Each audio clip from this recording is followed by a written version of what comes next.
Je sais que tu sais, nous sommes tous des sauvages. L'odieuse loi sur les Indiens de 1876 aura eu au moins 2 effets pervers. Le premier, évident, fut d'isoler les Autochtones dans une catégorie de seconde zone sous la tutelle d'un gouvernement fédéral autoritaire permettant toutes les manœuvres d'assimilation et de marginalisation que l'on connaît, des pensionnats autochtones aux relocalisations forcées.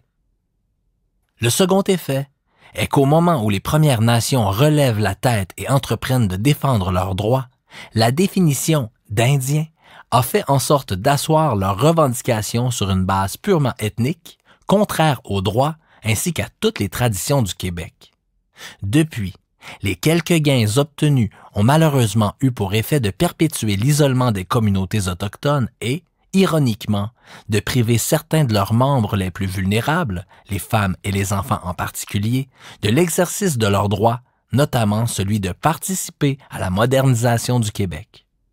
Malgré les contraintes archaïques de la vieille loi fédérale, le gouvernement du Québec a su innover en favorisant une plus grande autonomie aux 14 villages inuits et aux 41 communautés autochtones dans des domaines tels que la santé et les services sociaux, l'éducation et la justice. En 1985, l'Assemblée nationale du Québec a notamment reconnu l'existence de 10 puis de 11 nations autochtones au Québec.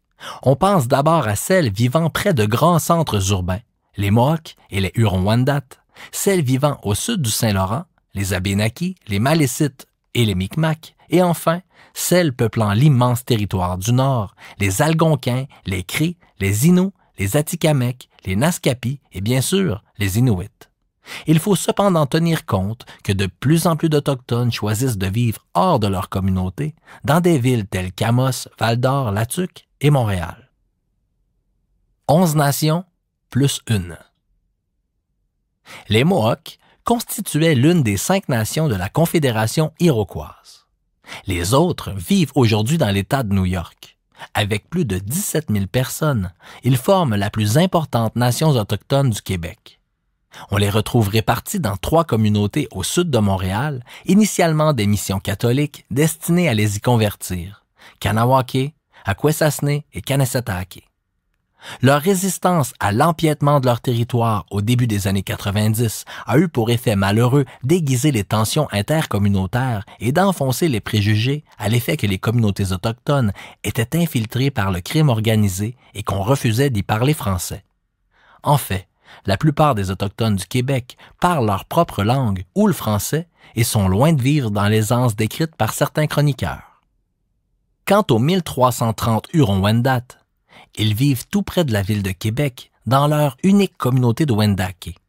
Le tourisme est un apport économique très important. Des milliers de touristes visitent chaque année l'église Notre-Dame de Lorette, l'hôtel-musée et la maison Arwan qui abritent les pièces les plus importantes du patrimoine Huron-Wendat. Sur la rive sud du Saint-Laurent, les Abénaquis offrent un bel exemple de cohabitation harmonieuse avec les Blancs. On compte plus de 2100 Abénaquis dans la région de Yamaska, dont 400 demeurent au village d'Odanak ou de Wolinac. Des centaines d'Abénaquis ont plutôt choisi de vivre en dehors de leur communauté. Dans ma terre, tu me prives de mon identité. Plus à l'est, la grande originalité de la culture Micmac réside dans son adaptation aux activités de pêche. La Gaspésie abrite quant à elle l'essentiel des 5300 Micmacs. Les Malécites sont quant à eux proches à la fois des Abénaquis et des Micmacs, avec qui ils forment la confédération Wabanaki. Ils ne sont pas regroupés en communautés, mais ont surtout leurs racines dans la région du Témiscouata.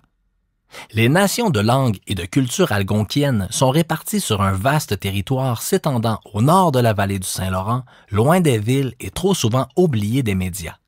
La moitié des 10 000 Algonquins habitent l'une des 9 communautés de la nation, la plupart en Abitibi-Témiscamingue. Tu m'appelles Naskapir, tu m'appelles Abénaquis, tu m'appelles Micmac, tu m'appelles Huron, tu m'appelles Iroquois.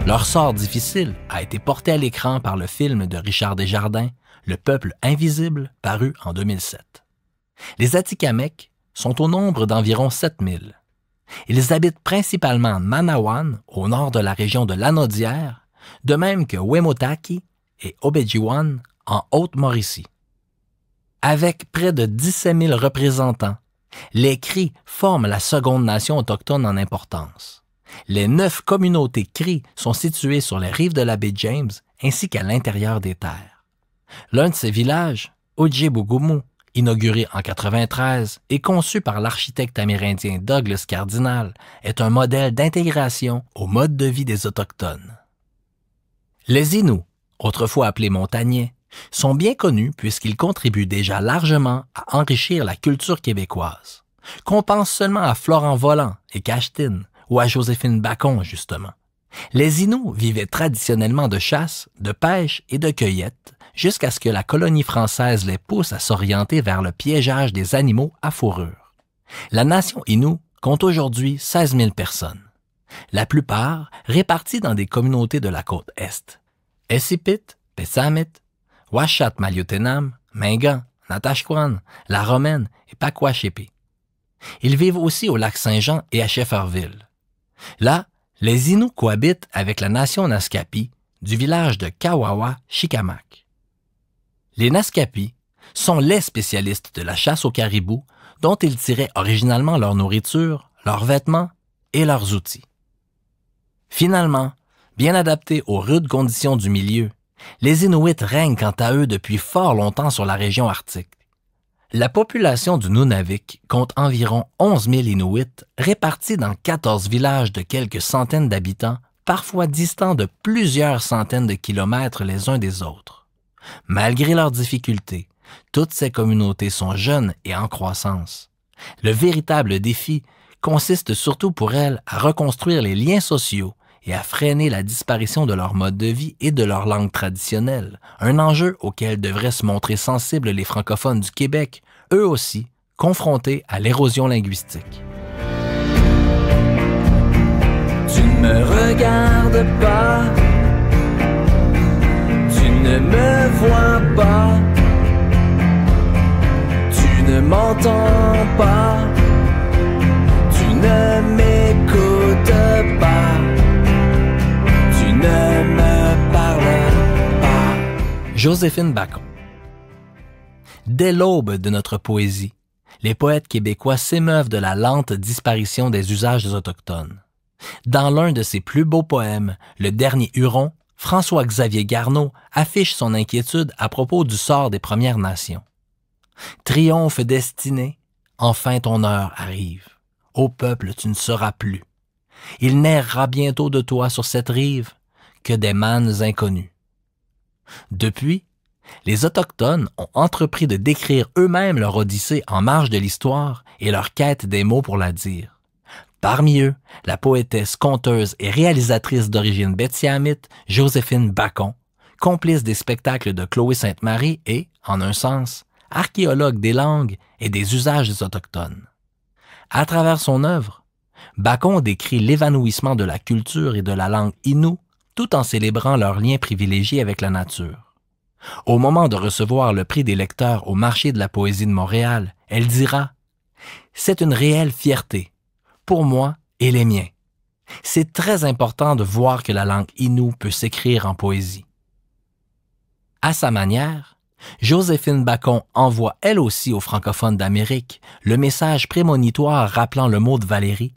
« Nous autres, civilisations, nous savons maintenant que nous sommes mortels. » À propos de Bâton de message, un recueil de poésie de Joséphine Bacon, l'éditeur Claude Giroux écrit que « Dès l'introduction, la poétesse nous lance « Mon peuple est rare, mon peuple est précieux comme un poème sans écriture. » Mais qu'est-ce qu'un poème sans écriture? N'est-ce pas une mémoire sans ses traces, comme celles que nous laissons dans la neige et qui disparaissent au printemps? Aucune trace. Sûrement parce que l'écriture était verbe et que les voix disparaissent avec le temps. Où sont donc les voix et leurs mémoires? Ne les retrouverions-nous pas chez les Inuits? Où sont-ils? Citation de Joséphine. « Je ne te vois plus, sur ta terre. Je ne t'entends plus quand tu rêves, j'ai perdu tes traces. Giroud écrit ensuite que la détresse appartient à ceux qui restent. Ils sont dispersés, laissés sans voix, une profonde tristesse, comme un cri étouffé par les émotions qui accablent. Vivre l'exil chez soi, une fuite impossible, un repliement sur soi-même. Citation de Joséphine. « Ma douleur, devenue remords, est le long châtiment qui courbe mon dos. » L'éditeur poursuit en disant que sa poésie est autochtone. Elle est née de sa terre, elle vit des éléments de la nature. On y chante la vie, l'exode, la souffrance d'un peuple et sa mort lente.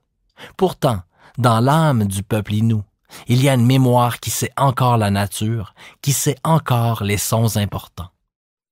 Mes os ont mal, frémissant du manque de mots. Une douleur se fige, sans pouvoir raconter qu'un hier lui échappe. Je rêve d'un seul récit qui dicterait sans faute toute une vie vécue.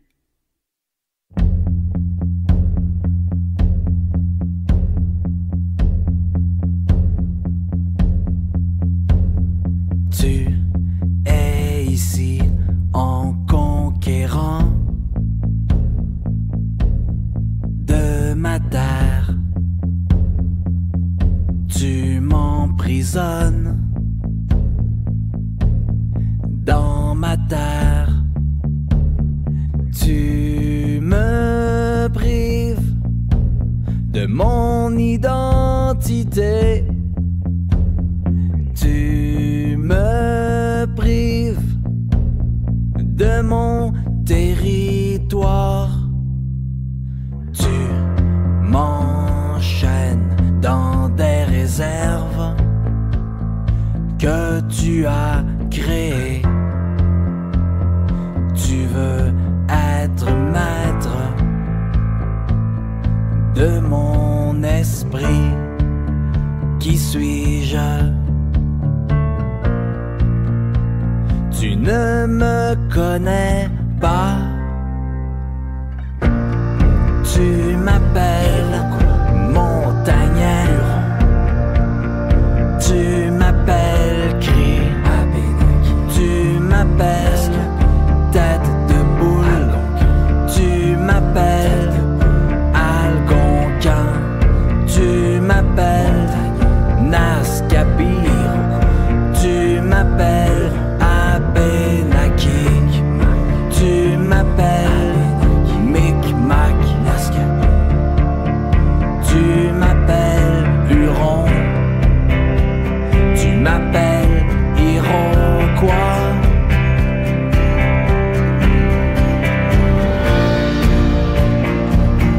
Tu ne me regardes pas.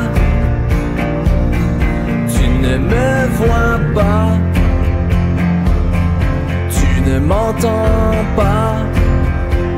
Tu ne m'écoutes pas. Tu ne me parles pas.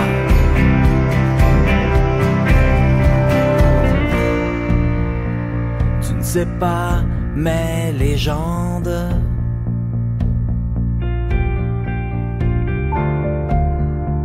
Tu ne connais pas mon histoire.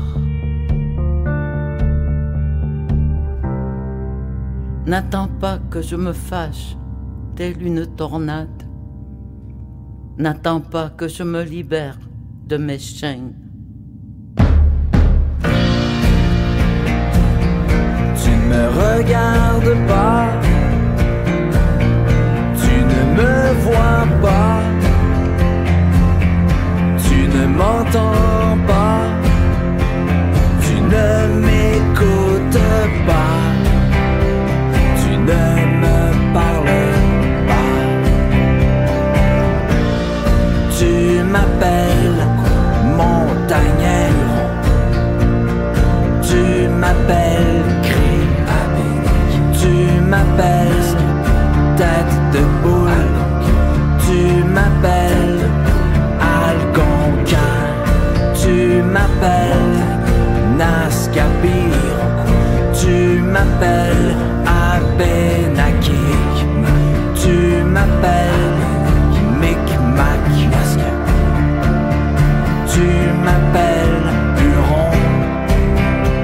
Tu m'appelles Iroquois. Mais tu ne me connais pas.